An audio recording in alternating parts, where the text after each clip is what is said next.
সাম্প্রতিককালে বিশেষভাবে লক্ষণীয় যে সমগ্র দুনিয়ার মানুষ নিদারুণ পেরেশানির মধ্যে দিন যাপন করছেন। বিশেষ করে মুসলমান। আজ বিশ্বে যেদিকেই তাকাই মুসলমান সীমাহীন দুর্দশার মধ্যে দিন যাপন করছেন। যাদের অর্থকড়ি আছে তারাও যেমন এক প্রকার মানসিক, শারীরিক, ব্যবসায়িক, পারিবারিক সহ নানা ধরনের অসুবিধার মধ্যে আছেন। আর যাদের অর্থকড়ি কম বা আর্থিকভাবে অসচ্ছল তাদের অবস্থা অনুরূপ। কে এক দুঃসময় পার করছেন এ যুগের মুসলমান। কিন্তু কেন এমনটি হচ্ছে? মানুষের জীবন থেকে সুখ শান্তি কোথায় চলে যাচ্ছে?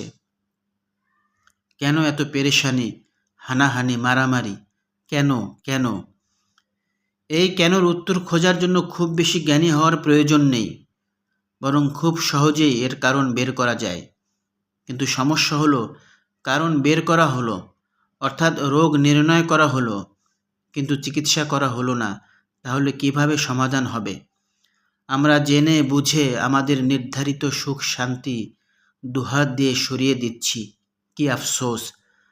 আজ থেকে প্রায় 1500 বছর আগে রসুল আকরাম সাল্লাল্লাহু আলাইহি ওয়াসাল্লাম মহান আল্লাহ পাকের পক্ষ থেকে মানব জাতির জন্য দুই জগতের সুখ শান্তি আর কামিয়াবির সরল পথ নিয়ে আমাদের পূর্বপুরুষদের কাছে এসেছিলেন।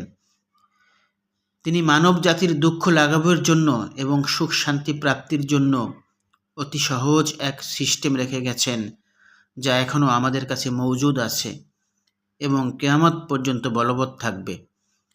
অত্যন্ত দুঃখজনক বিষয় হলো, আমরা সেদিকে ভ্রুক্ষেপও করছি না। কসম করে বলতে পারি, যতক্ষণ মুসলমান আল্লাহ রসুল আনিত দিনকে মনে প্রাণে গ্রহণ না করবে, ততক্ষণ পর্যন্ত কোনো কিছুই তাকে পরিতৃপ্ত করতে পারবে না। এখানে একটা কথার সমাধান হওয়া জরুরি। তা হলো, অনেকের মনে প্রশ্ন জাগতে পারে যে কত মুসলমান দিন ইসলাম থেকে বের হয়ে গিয়ে, অর্থাৎ দিন না মেনে অনেক ভালোই তো আছেন, তাদের তো কোনো অসুবিধা দেখছি না। এ ধরনের ধারণা এখন বহুল প্রচলিত। এই ভ্রান্ত ধারণা থেকে এখনই আমরা বের হয়ে যেতে পারবো যদি মনোযোগ দিয়ে কথাগুলি শুনি। প্রিয় বন্ধু, দিন ধর্মকে যারা পেছনে ফেলে মনে করছে সামনে এগিয়ে যাচ্ছে, সুখ শান্তি আর আরামে আছে, তারা আসলে মহাভ্রান্তির মধ্যেই আছেন। দেখুন বন্ধু, সুখ এমন একটা বিষয় যা চোখে দেখা যায় না। সুখের স্থান অন্তরে, এটা অন্তরের সাথে সম্পর্কিত। সুতরাং কে সুখে আছে আর কে নেই তা মনের পর্দা সরিয়ে দেখা সম্ভব না। বাহ্যিকভাবে আমরা যেটা দেখি তা হলো খোলস মাত্র, আসল নয়। যদি কেউ একথা নিশ্চিত করে বলতে চায় যে আমি মুসলমান কিন্তু দিন ধর্মের তোয়াক্কা না করেই আমি সুখে আছি, তাহলে প্রিয় অডিয়েন্স, তাকে বলুন আপনি বিকৃত সুখের স্বাদ নিচ্ছেন, প্রকৃত সুখ নয়। বিকৃত সুখ আর প্রকৃত সুখের একটা উদাহরণ দিলে আপনাদের বুঝতে আরও সহজ হবে। যেমন ধরুন, একজন মদ্যপানে খুব আনন্দ পায়। তার আনন্দ তার কাছে ঠিক আছে, কিন্তু সেটা কি আসলেই প্রকৃত আনন্দ নাকি বিকৃত আনন্দ? নিশ্চয়ই বিকৃত আনন্দ।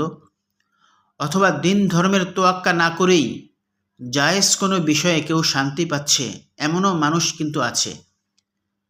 তাহলে বুঝতে হবে সে ইতিমধ্যে ঈমান নামক দৌলত থেকে বঞ্চিত হয়ে গেছে। কেননা বেঈমানের জন্য জায়েজ বা নাজায়েজের কোনো বিষয় নেই। সুতরাং হারাম কাজে যদি বাধা না আসে, মনে অশান্তি সৃষ্টি না হয়, তাহলে বিষয়টা খুবই ভয়ের, কেননা ঈমান হারা হয়ে যাওয়ার আশঙ্কা রয়ে গেছে। যাই হোক প্রিয় বন্ধু, দিনের উপর চলার জন্য বহু শোভা রয়েছে। আস্তে আস্তে সেগুলো আয়ত্তে চলে আসবে যদি আমরা কয়েকটি আমাল নিয়মিত করতে পারি।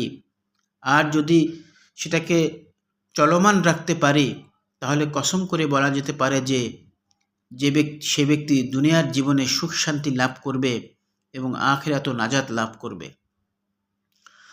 অথবা যদি আরও আগবাড়িয়ে বলি, তাহলে ওই ব্যক্তি এ যুগের বায়েজিদ বোস্তামি বা রাবেয়া বসরি হবেন ইনশাআল্লাহ।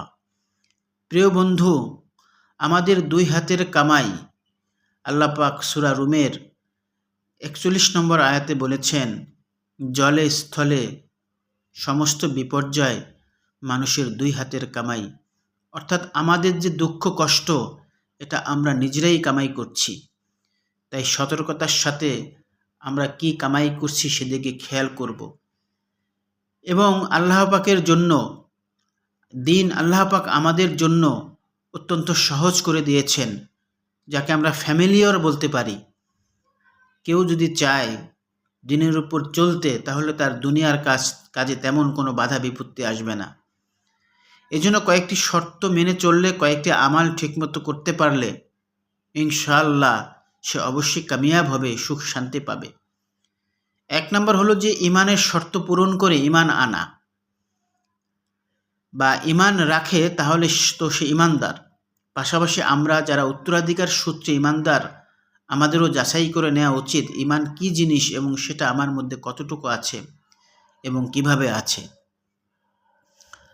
2 নম্বর হচ্ছে 5 ওয়াক্ত নামাজ সঠিক সময়ে গুরুত্বের সাথে আদায় করা এবং নামাজের জন্য পবিত্রতা সঠিকভাবে অর্জন করা। এখানে একটা বিষয়, তা হলো নামাজের তেলাওয়াত সহি হওয়া, রুকু সেজদা এবং অন্যান্য তাসবিহ তাহলিল ও দোয়াসমূহ সহি করার চেষ্টা করা। 3 নম্বর হলো ওয়াজিব বিষয়গুলো যথাযথভাবে পালন করা আর রমজান মাসের রোজা রাখা। 5 নম্বর হলো অবশ্যই হজ ও জাকাত ফরজ হলে তা দ্রুত আদায় করা। 6 নম্বর হলো সৎ কাজের আদেশ এবং অসৎ কাজের নিষেধ যথাসাধ্য করতে থাকা। 7 নম্বর বান্দার হক সম্পর্কে সতর্ক থাকা এবং তা যথাযথভাবে আদায় করা। প্রিয় বন্ধু, এগুলোর সাথে আরেকটি বিষয় যদি যুক্ত করে নেই, তাহলেই আপনি এ যুগের হাসান বসরি বা রাবেয়া বসরি হবেন ইনশাআল্লাহ। তা হলো যাবতীয় গুনাহ থেকে বেঁচে থাকা, বিশেষ করে কবিরা গুনাহ থেকে। আরও যদি ভুলক্রমে হয়েই যায় তাহলে তাৎক্ষণিক আন্তরিক তওবা করে নেয়া, ব্যাস এতটুকুই।